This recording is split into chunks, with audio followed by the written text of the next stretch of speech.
इस बार मकर संक्रांति और षठतिला एकादशी का अनोखा, अद्भुत, दुर्लभ संयोग बन रहा है। धार्मिक दृष्टि से ये अत्यंत महत्वपूर्ण है। सूर्यदेव मकर राशि में प्रवेश कर रहे हैं और पौष मास की एकादशी इसी दिन है। श्रद्धालुओं के मन में सवाल होता है कि खिचड़ी कब खाई जाए, क्योंकि एकादशी के दिन अन्न ग्रहण नहीं करते हैं। अतः अगले दिन खिचड़ी संक्रांति होगी, वो भी मकर संक्रांति के रूप में ही मनाया जाएगा।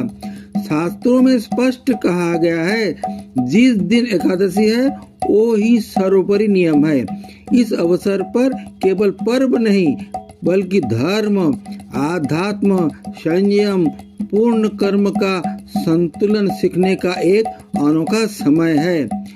एकादशी के दिन व्रत, पूजा, स्नान, दान, ध्यान, धारणा, जप, तप करने का महान पुण्य प्राप्त होता है। एकादशी तिथि भगवान विष्णु को समर्पित होती है।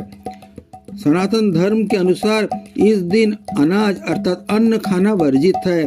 चावल, गेहूं आदि चावल का सेवन तो बिल्कुल नहीं करना चाहिए, यहाँ तक कि उसका दान भी नहीं करते हैं, छूते भी नहीं हैं। जब मकर संक्रांति और एकादशी एक ही दिन पड़ती है, एक अनोखा पुण्यदायी अवसर है। अतः एकादशी का पालन ही सर्वोत्तम महत्वपूर्ण है। खिचड़ी या अन्य अनाज का सेवन नहीं करना चाहिए।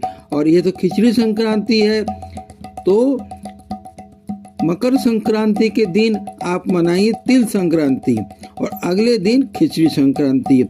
इस अवसर पर दान पुण्य करना अत्यंत शुभ माना जाता है। एकादशी के कारण बहुत ही सावधानी की आवश्यकता है। चावल, खिचड़ी, रोटी, दलहन आदि का सेवन मत कीजिए। चावल और खिचड़ी का भी दान वर्जित है।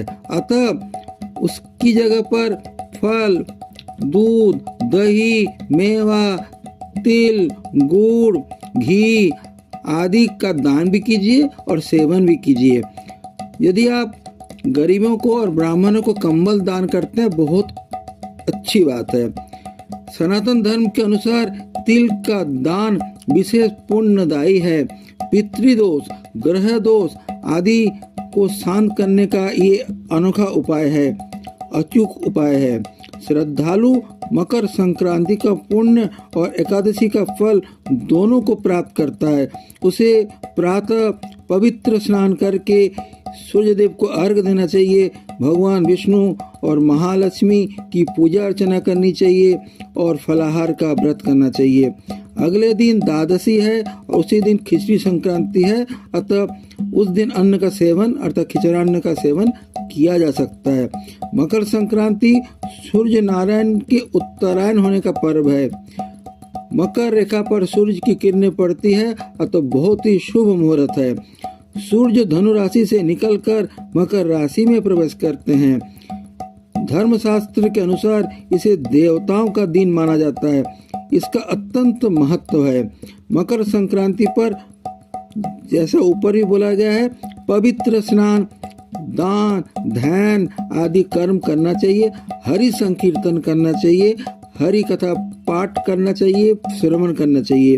परंपरा के अनुसार खिचड़ी, तिल, गुड़, अन्न का दान अगले दिन अर्थात खिचड़ी संक्रांति के दिन कर सकते हैं। अर्थात एकादशी का जब पारना करेंगे आप, तब आप इन चीजों का भी दान कर सकते हैं।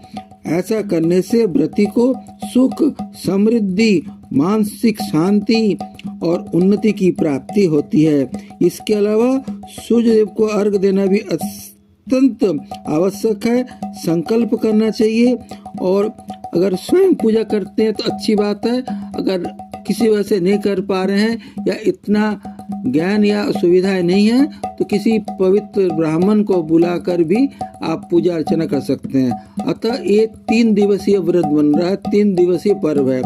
लोहरी की शाम को लोहरी मनाया जाएगा, उस लोहरी के भोग का सेवन किया जाएगा। अगले दिन एकादशी का व्रत रहेगा और उसके अगले दिन खिचड़ी संक्रांति के दिन गरम गरम खिचड़ी में देसी घी और अन्न, आलू, सीताफल गोभी आदि डालकर भगवान का भोग बनेगा, भगवान को अर्पित किया जाएगा और खिचड़ी का सेवन करेंगे। इसके अलावा घर वालों को और अतिथियों को और अतिथि नारायण की भी सेवा कीजिएगा। और जैसा मैं बारंबार बोलता हूँ, भगवान श्री कृष्ण, राधा कृष्ण, लक्ष्मी नारायण, सूर्य नारायण हरि संकीर्तन से संतुष्ट होते हैं, अतः जरूर हरि संकीर्तन कीजिएगा। हरे कृष्ण कृष्ण कृष्ण हरे हरे, हरे राम